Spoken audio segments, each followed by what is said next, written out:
परमात्मा के साथ मिलन कराना और जीवन की अंतिम जो सदगति मोक्ष है, मोक्ष की प्राप्ति शिक्षा का अंतिम उद्देश्य है। सफलता क्या है, अब ये समझिए। हम तमाम शिक्षा जो लेते हैं, ज्ञान जो लेते हैं, इसका एक विशिष्ट उद्देश्य है, इसका विशिष्ट अर्थ है। और यह अर्थ यही है कि जो इंसान यह समझ लिया, इस अर्थ को समझ लिया, उसका जीवन सही में सफल हो गया। डॉक्टर, इंजीनियर, वकील, पुलिस अधिकारी, लीडर, बिजनेसमैन बनना सफलता नहीं। सफलता है खुद को जानना, खुद को पहचानना कि मैं कौन हूं। सबसे बड़ा प्रश्न है कि मैं कौन हूं। पूरी जिंदगी लोग बिता देते हैं और पता ही नहीं होता कि हम हैं कौन। तो खुद के बारे में जानना सफलता की पहली सीढ़ी है। और हमारे शरीर के अंदर और बाहर कई सूक्ष्म चीजें हैं। हमारा शरीर बना है भौतिक वस्तुओं से, 5 चीजों से, क्षिति, जल, पावक, गगन, समीर, 5 तत्वों से बना हुआ है जो हमारा शरीर है। और इस शरीर के साथ हमारी इंद्रियां हैं, 5 कर्मेंद्रियां हैं और 5 ज्ञानेंद्रियां हैं। यह दूसरा स्तर हुआ।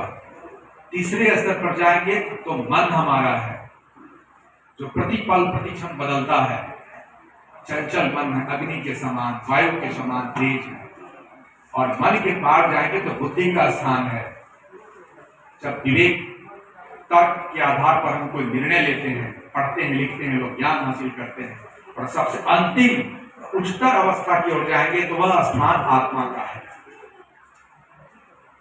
और सफलता यही है कि बाह्य जगत के साथ या भौतिक शरीर जो है इसके साथ इंद्रियों का, मन का, अपने बुद्धि का और आत्मा का संतुलन। और अंत में जो आपका निर्णय है वह अंतर आत्मा की आवाज पर होनी चाहिए। और जो निर्णय आत्मा के स्तर पर होगी वह निर्णय सफलता की सर्वोच्चतम शिखर पर पहुंचाएगी। चाहे लता मंगेशकर हो, चाहे सचिन तेंदुलकर हो, चाहे रानी झांसी हो, चाहे बाबा साहेब हो, चाहे गांधी जी हो, चाहे हमारे आदर्श गौतम बुद्ध हो, महावीर हो, ये सभी लोग सफल इसलिए हुए अपने आप को पहचाना, अपने आप को जाना और फिर उसके बाद हमारे आदर्श है। तो मेरे प्यारे बच्चों, जीवन में पढ़ाई का बहुत बड़ा महत्व है। आज वो दौर आ गया है, सभी लोगों ने कहा है अब गरीब के बच्चों को आगे पढ़ने का बहुत मौका मिल रहा है। कारण क्या है कि जो अमीर के बच्चे हैं वो गैजेट में खोए हुए हैं। दिन और रात टीवी और मोबाइल के साथ उनकी जिंदगी शुरू होती है और गेम और शॉर्ट्स और व्हाट्सएप, फेसबुक और चैटिंग के साथ उनकी सुबह से शाम रात की रूटीन होती है। ये बड़े घर के बच्चों की बात है। और जितने जो कॉन्वेंट या बड़े बड़े स्कूल, जो प्राइवेट स्कूल हैं बड़े बड़े शहरों में, सब की बात है। यह स्वर्णिम समय है 20 साल का। यह मौका मिला है गांव गरीब छात्रों को मिला है, पिछड़े हुए क्षेत्रों को मिला है कि आप लोग के पास सुविधा भी नहीं है, मोबाइल और बड़ी बड़ी टीवी भी नहीं है। यही मौका है परिश्रम करके और माँ सरस्वती के गोद में बैठना है और प्यार से एक ही इंसान से करना है, माँ सरस्वती से। दूसरा प्यार किसी के साथ नहीं, सिर्फ और सिर्फ माँ सरस्वती के गोद में बैठना है।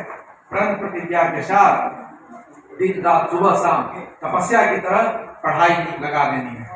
जीवन का 20 से 25 साल जो ब्रह्मचर्य आश्रम का कहा गया है, यह सिर्फ और सिर्फ पढ़ने लिखने की उम्र होती है, ज्ञान लेने की उम्र होती है, ज्ञान की अवस्था है। तो इस आश्रम का उपयोग ज्ञान लेने के लिए पढ़ने में कीजिए, दूसरा कोई काम में नहीं। हमारे आदर्श बाबा साहब ने क्या कहा कि पढ़ाई या शिक्षा क्या है? शेरनी की दूध है। जो इस दूध को पीता है जिंदगी भर दहाड़ता है। इससे बड़ा दुनिया में शस्त्र नहीं है। सबसे बड़ा शस्त्र, सबसे बड़ा अस्त्र शिक्षा। इसलिए मेरे प्यारे बच्चों, आप अपनी जिंदगी को इस नेक काम में, इस पुण्य काम में लगा दीजिए ताकि जो आपकी गौरवशाली परंपरा है मिथिला की, यह अक्षुण्ण रहे। जयनगर से आप लगातार टॉप 10 में 3 लोगों का नाम आना बहुत बड़ी बात है। टॉपर साहब हैं, आपके लिए पुनः एक बार हम तहे दिल से प्रशासन की ओर से बहुत बहुत आभार व्यक्त कर रहे हैं और आपके उज्जवल भविष्य की हम कामना कर रहे हैं। पहले के हमारे अभी तो जिंदगी शुरू हो रही है, सोचे और अच्छा करेंगे, मेहनत करेंगे, प्रयास करेंगे और ये तो छोटा सा मंच आपके लिए, जीवन में कितना बड़ा बड़ा मंच मिलेगा, कितने बड़े बड़े स्तरों पर करने का मौका मिलेगा। कौन जानता है कल का डॉक्टर, कल का इंजीनियर, कल के सीएम पीएम प्रेसिडेंट भी कुछ भी हो सकता है। आप लोग को इस चीज को समझना है और जीवन एक बार सबको तो इस जीवन के महत्व को समझना है, जीवन को यूं ही बेकार नहीं जाने देना है। और आपने कहा कि सफलता वही है कि स्वयं को पहचानना है, जानना है कि हमारा इस जीवन में आना क्यों हुआ है, हम क्यों यहाँ आए। सभी खास करके समाज के जो कमजोर वर्ग के लोग हैं, गरीब बच्चे, इनके लिए तो वो लोग मोबाइल और बाकी चीजों में लगे हुए हैं, आप लोग शिक्षा में लगे।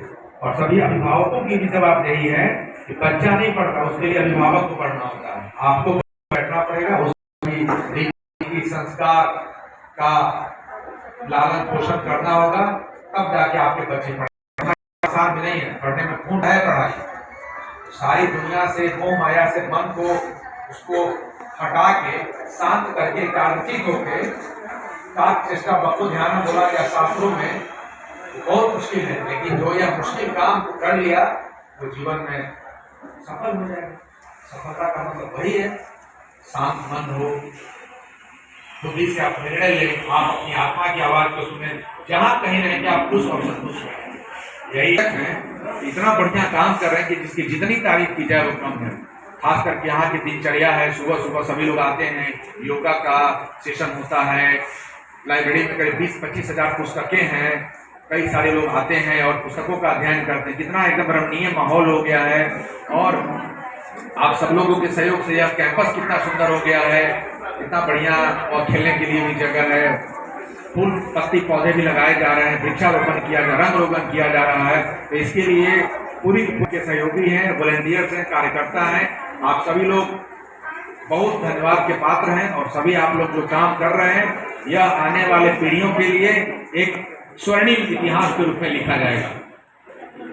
और मिथिला की जय भारत, जय बिहार, इनकलाब जिंदाबाद। धन्यवाद।